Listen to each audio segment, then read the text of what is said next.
Hello everyone, Boston Patriot here with another review. This one's going to be one of my favorites. Excuse this shaky camera. It's just me doing the camera work here, no professionals. But anyways, this is my Winchester Model 61 22 pump action rifle from 1936. This one here is an heirloom.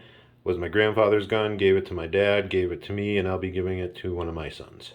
But anyways, here's one of my favorite rifles, and let's get into it. Okay, the Winchester Model 61 was a hammerless 22 rifle. It is a slide action, pump action, first released in 1932. All the Model 61s are takedown rifles, which means they can come apart easy for cleaning, storage, and transportation.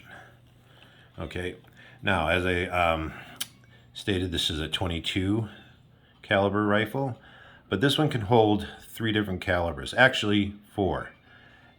This one can only hold 3, but the Model 61 came in 4. So we can do the 22 short, 22 long, or the long rifle, and then the Magnum series would do Winchester, Magnum rimfire cartridges. Okay, as you can see, this is the model. Hope the lighting is okay. This is the Model 61 and is made from Winchester proof steel. Okay, what I like about these is it has a nice walnut handguard and stock. Now, these are not in pristine condition. This rifle has been used for 3 going on 4 generations. So it has seen a lot of use. But overall, it is pretty good condition. There is a little bit of wear on the slide action rails. There is some nicks and imperfections in the stock. But those are a lot of memories built in there, so that's okay with me. The sight system is just a little, looks like almost like a bead at the end of this. It's just a tiny little stock. I mean, sight. But this gun is actually very accurate. I've had a lot of fun. It's been way accurate longer than I thought it ever would be. And let's get into the takedown action here. First of all, you want to undo this screw, and you can pull up on it and it slides right apart. It's as easy as that. Okay, I practiced once before to try to take the bolt carrier group out. I'm going to try to do it quickly on camera. If I can't, I will have to pause it to get it out. It takes a little finagling, but each time it has been easier. And the fact my fingers don't fit into here well makes it a little harder. So I'm going to go ahead and pause this, get this bolt carrier group out, and so you can see why you can dry fire this rifle and not damage the firing pin. That's an awesome thing to be able to do. Okay, just about got this out of here. This is the bolt carrier group. Here on top here you can see the firing pin. Okay, and the reason you can dry fire this without any issues is a little lip on the top of this firing pin, and because of that it stops the pin from going out too far. It goes out just enough to hit that rim and set off the internal explosion, but that is about it. As you can see, this thing is pretty dirty. I've been cleaning guns today, so this will be on my project list. This thing, I don't know how many times my grandfather or dad cleaned it. Doesn't look like a hell of a lot, and I haven't either. Just actually through the barrel. I've never taken in the internals and cleaned them, so this is the first time. And the grease I'm feeling is probably the original grease. Okay, to put this back in, it's fairly easy, but I want to let you take one more look at the firing pin, and that is it. Okay, and here is the trigger assembly in here. Okay, and then the internal hammer. Okay, so that's nice.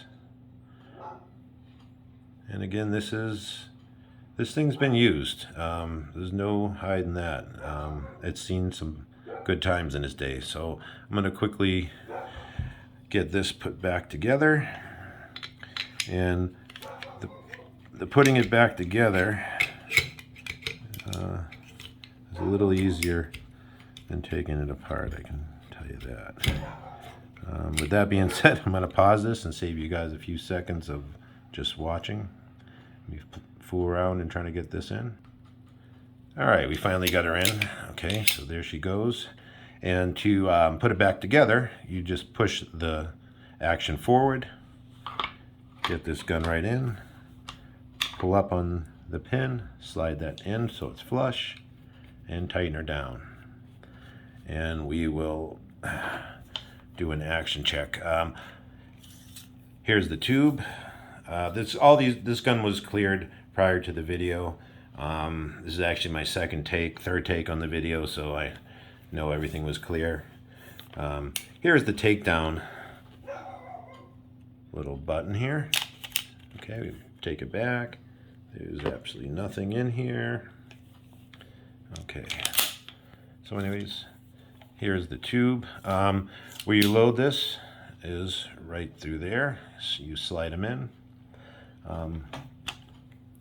So anyways, this gun has tons and tons of memories in it. You can see there are some blemishes. There's some nicks on the stock. Okay, there's some wear on the slide action, but that's okay because this gun was worth it. Tons of fun, tons of memories. The sights on it are pretty, for what they are, they're pretty decent. This gun is accurate, pretty far out. A lot longer than I expected. Hit things at 100 yards with this, so and again, that's no record, but I mean, I didn't expect much from a 22. Okay. The gun was released in 1932 and made its run all the way up to 1963, making about 350,000 rifles.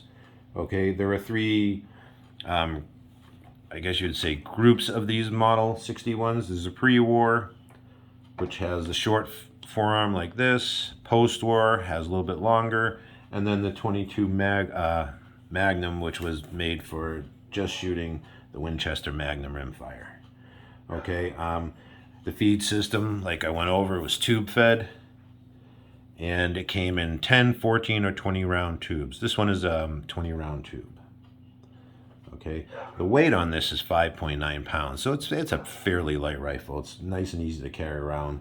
The barrel length on this is 24 inches, and like I stated before, you can shoot 22 short, 22 long rifle, and the 22 Winchester Magnum rimfire.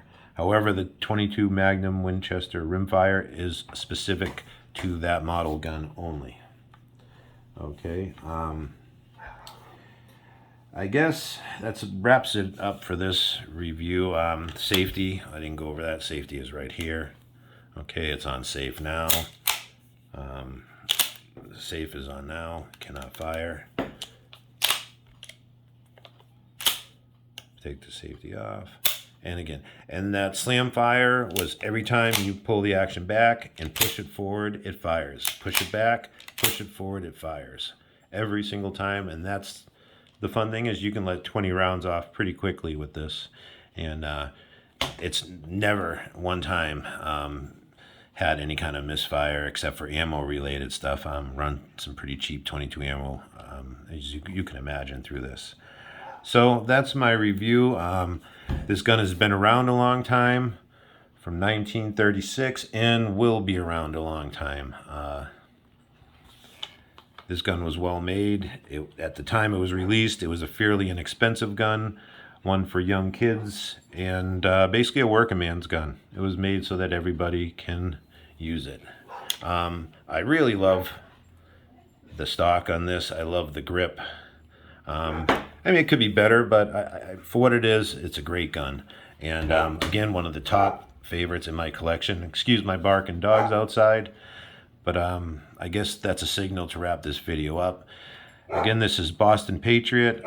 Please like and subscribe if you haven't already. There is usually a PayPal link listed in my account to hopefully help with future expenses and ammo, range time, that sort of stuff. This summer is going to be a good one. We have a lot of new guns in the collection that we're going to be taking out that you haven't seen before, at least on my videos. So again, thanks for watching, and everyone stay safe.